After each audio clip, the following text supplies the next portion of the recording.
തൃശ്ശൂർ ജില്ല എന്ന് കേൾക്കുമ്പോൾ തന്നെ നമ്മുടെ മൈൻഡിൽ വരുന്നത് പൂരങ്ങളും പെരുന്നാളുകളുമാണ്. അങ്ങനെ തൃശ്ശൂർ ജില്ലയിലെ മൂന്നുമറി പെരുന്നാൾ കാണാനാണ് നമ്മുടെ ഈ യാത്ര. ഒരു KSRTC യാത്ര കഴിഞ്ഞ് കൊടകര എന്ന് പറഞ്ഞ സ്ഥലത്തിറങ്ങി അവിടുന്ന് നമ്മുടെ കൂട്ടുകാരൻ്റെ ഒപ്പമാണ് അവൻ്റെ വീട്ടിലേക്ക്. ഇവിടുത്തുകാരുടെ പെരുന്നാൾ എന്ന് പറഞ്ഞാൽ അവരുടെ വലിയൊരു ആഘോഷം തന്നെയാണ്. ഒരു പള്ളിയുടെ അണ്ടറിൽ തന്നെ ഒരുപാട് വീടുകളുണ്ടാവും. ആ വീടുകളെല്ലാം പല യൂണിറ്റുകളായി സെപ്പറേറ്റ് ചെയ്തിട്ടുണ്ട്. നമ്മൾ ഈ കാണുന്നത് ലൈറ്റ് ഗോപുരമാണ്. അങ്ങനെ ഓരോ യൂണിറ്റും ഇതുപോലെ ഗോപുരങ്ങൾ ഉണ്ടാക്കും. പെരുന്നാളിന് പൈസ ഒന്നും നോക്കാതെ വീടുകളും അലങ്കരിക്കും. ഈ കാണുന്നതെല്ലാം പിണ്ടിയിൽ ഡിസൈൻ ചെയ്ത് വെച്ചേക്കുന്നതാണ്. ഇതാണ് മൂന്നുമുറി പള്ളി. നൈറ്റത്തെ ലൈറ്റ് ഷോയ്ക്ക് വേണ്ടി എല്ലാം അറേഞ്ച് ചെയ്തുകൊണ്ടിരിക്കുകയാണ്. നേരത്തെ പറഞ്ഞതുപോലെ തന്നെ ഓരോ യൂണിറ്റും എല്ലാ വർഷവും ഓരോ ബാൻഡ് സെറ്റ് ബുക്ക് ചെയ്യും. എന്നിട്ട് നമ്മൾ ഈ കാണുന്ന പോലെ തന്നെ അമ്പ് എല്ലാ കടകളിലും വീടുകളിലേക്കും കൊണ്ടുവരും. അങ്ങനെ ഇപ്പോഴത്തെ ട്രെൻഡായ ബോഗൻ വില്ലേന്റെ ഇടയ്ക്കൂടെയാണ് അവന്റെ വീട്ടിലേക്കുള്ള വഴി. കുറെ വെറൈറ്റി ബോഗൻ വില്ലേഴ്സ് ഇവിടെ ഉണ്ട്. ഇവിടുത്തെ പെരുന്നാളൊക്കെ അമ്പ് പെരുന്നാള്, പിണ്ടി പെരുന്നാൾ എന്നൊക്കെയാണ് അറിയപ്പെടുന്നത്. ഈ കാണുന്നത് വാഴപ്പിണ്ടിയിൽ കുത്തിവെച്ച പൂക്കളാണ്. പൂവടക്കം എല്ലാം ഇവിടെ തന്നെ ആക്കിയത്. ക്രിസ്മസിന് വീട്ടിൽ സ്റ്റാർ തൂക്കുന്ന പോലെ എല്ലാ വീടുകളിലും ഇതുണ്ടാവും.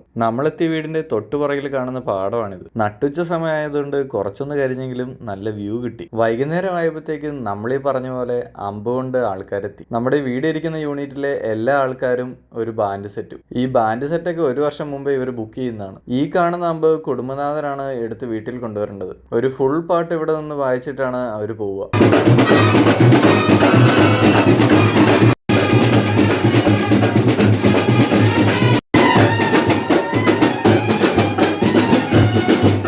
അങ്ങനെ ഈ അമ്പ് കൊണ്ട് അടുത്ത വീട്ടിലേക്ക്. ലോകം കൊണ്ട് നിർമ്മിച്ച ചെറിയൊരു അമ്പാണ് അതിനുള്ളിൽ. വിശുദ്ധ സെബസ്റ്റ്യാനോസിന്റെ ഓർമ്മയ്ക്കാണ് ഈ അമ്പുള്ളത്.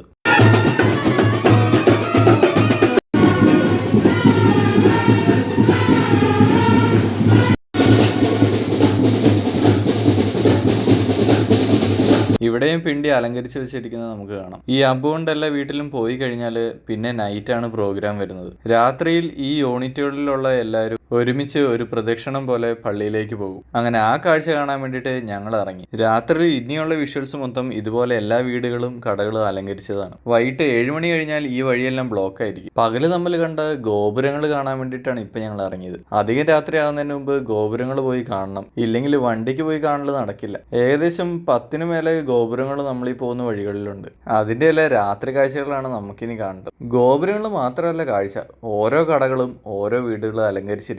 ഇതൊക്കെ കാണുമ്പോൾ നമുക്ക് തോന്നും മത്സരിച്ചിട്ടുള്ള പരിപാടിയാണ്. ഇവിടെ ശരിക്കും അങ്ങനെ തന്നെയാണ്. ചില വീടുകളുടെയൊക്കെ ലൈറ്റിങ് കണ്ടാൽ നമുക്ക് തന്നെ തോന്നും അവിടെ എന്തെങ്കിലും ഫംഗ്ഷനും കാര്യങ്ങളൊക്കെ നടക്കുന്നതാണ്. അങ്ങനെ നമ്മൾ ഈ കാണുന്ന പോലെയാണ് അമ്പ് കൊണ്ട് ഓരോ യൂണിറ്റുകാർ വരുന്നത്. ഇതുപോലെ എല്ലാ യൂണിറ്റും ഒരുമിച്ചാണ് പള്ളിയിലേക്ക് പോകുന്നത്. അങ്ങനെ അവിടുന്ന് കുറച്ച് ഉൾവഴിയിലേക്ക് ഞങ്ങൾ കയറി. മെയിൻ റോഡ് സൈഡിൽ മാത്രമല്ല ഉള്ളിലുള്ള എല്ലാ വീടുകളും വഴികളും ഇതുപോലെ ലൈറ്റ് ഇട്ട് അലങ്കരിച്ചിരിക്കുന്നു. അങ്ങനെ സമയം മുന്നോട്ട് പോകും തോറും തിരക്ക് കൂടി വന്നു. മെയിൻ റോഡ് തിരക്കായതുകൊണ്ട് തിരിച്ച് ഊടുവഴികൾ പിടിച്ചിട്ടാണ് അവൻ്റെ വീട്ടിലേക്ക് എത്തിയത്. ഇനിയുള്ള പരിപാടി എന്ന് പറഞ്ഞാൽ വീട്ടിൽ വണ്ടി വെച്ചിട്ട് അമ്പ് വരുന്ന കൂട്ടത്തിൽ നടന്ന് പള്ളിയിലേക്ക് പോകുക എന്നാണ്. അങ്ങനെ നമ്മുടെ യൂണിറ്റിന്റെ ബാൻഡ് സെറ്റും കേട്ട് അവിടെ നിന്നു. അങ്ങനെ എല്ലാ യൂണിറ്റിലെയും ബാൻഡ് സെറ്റ് ഒരുമിച്ച് വരണം. ബാക്കിയുള്ള ടീംസ് വരുന്നിടം വരെ റോട്ടിൽ നിന്നിട്ട് ഇതുപോലെ കൊട്ടും. അത്യാവശ്യം നല്ല ക്രൗഡിലാണ് ആൾക്കാർ വരുന്നത്. ഇവിടുത്തെ വേറൊരു പ്രത്യേകത ഞാൻ കണ്ടത്, വീട്ടുകാർ മാത്രമല്ല എല്ലാ റിലേറ്റീവ്സും ഈ പെരുന്നാൾ കൂടാൻ വേണ്ടി എത്തും. ഞാൻ വന്നതുപോലെ തന്നെ ഫ്രണ്ട്സും പരിചയക്കാരും എല്ലാം ഇതുപോലെ വരും. അതുകൊണ്ട് തന്നെ എല്ലാ വീട്ടിലും നല്ല ആഘോഷമായിരിക്കും ഈ പെരുന്നാൾ ദിവസം. ലൈറ്റിംഗ് മാത്രമല്ല ഫയർ വർക്ക്സും നമുക്ക് ഓരോ വീടുകളിൽ ചെല്ലുമ്പോൾ കാണാൻ പറ്റും. അങ്ങനെ പല യൂണിറ്റിൽ നിന്നുള്ള അമ്പുകളാണ് ഈ കാണുന്നത്. മെയിനായിട്ട് ഈ അമ്പ് എടുക്കുന്നത് നേർച്ച നേർന്നിട്ടുള്ള ആൾക്കാരായിരിക്കും.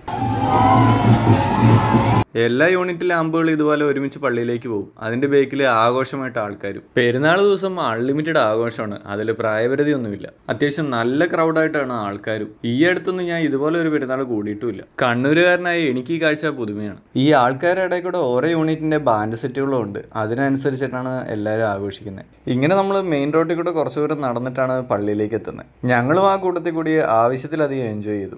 ഇവിടുത്തെ ആവശ്യത്തിന് ലിമിറ്റേഷൻ ഇല്ല എന്നുള്ളതിൻ്റെ ഉദാഹരണമാണ് ഈ കാണുന്നത്. ഇടയ്ക്കൂടെ ഇതുപോലെയുള്ള വാഹനത്തിലുള്ള ലൈറ്റിങ് നമുക്ക് കാണാം. ചില വീടുകളുടെ മുറ്റത്തൊക്കെ ഒരു ചെറിയ വെടിക്കെട്ട് തന്നെ നമുക്ക് കാണാൻ പറ്റും. ഇതെല്ലാം കണ്ട് എൻജോയ് ചെയ്തിട്ടാണ് പള്ളിയിലേക്കുള്ള നടത്തം. അങ്ങനെ ഏകദേശം നമ്മൾ പള്ളീൻ്റെ അടുത്തെത്തി. പള്ളീൻ്റെ ഫ്രണ്ടിൽ ഈ റോട്ടിൽ കുറേ നേരം ഇങ്ങനെ കൊട്ടി നിൽക്കും. എല്ലാ യൂണിറ്റിലെ അമ്പ് വന്നതിന് ശേഷം മാത്രമേ പള്ളിക്കുള്ളിലേക്ക് പ്രവേശിക്കൂ. ഞങ്ങൾ ഈ തിരക്കിൽ നിന്ന് പള്ളീൻ്റെ അടുത്തേക്ക് അങ്ങ് നടന്നു. അവിടെ ചെന്ന് കഴിഞ്ഞാൽ കുറച്ചുകൂടെ വിഷ്വൽസ് കിട്ടും. ഈ പോകുന്നതെല്ലാം അമ്പ് പള്ളിക്കുള്ളിലേക്ക് കയറ്റുന്നതാണ്. എല്ലാ അമ്പും പള്ളിക്കുള്ളിലെത്തിയാലാണ് ലൈറ്റ് ഷോ തുടങ്ങുന്നത്.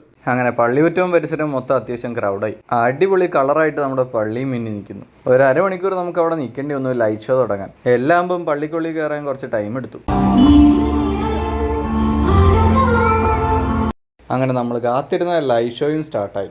ലൈറ്റ് ഷോൻ്റെ അധികം വീഡിയോസ് ഞാൻ ഇതിൽ പോസ്റ്റ് ചെയ്യുന്നില്ല, വീഡിയോയ്ക്ക് ലെങ്ത് കൂടും. നിങ്ങൾക്കത് വേണമെന്നുണ്ടെങ്കിൽ കമൻറ്റ് ചെയ്ത് കഴിഞ്ഞാൽ വേറെ വീഡിയോ ആയിട്ട് പോസ്റ്റ് ചെയ്യാം.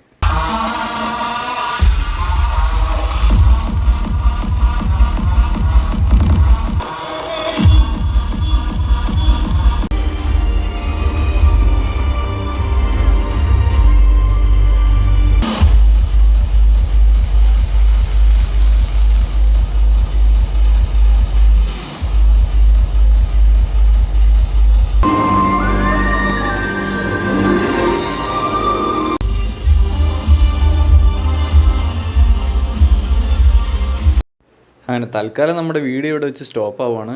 ഈ വീഡിയോ ഇഷ്ടപ്പെട്ടാൽ എല്ലാവരും ലൈക്ക് ചെയ്യാനും കമൻറ്റ് ചെയ്യാനും മറക്കരുത്.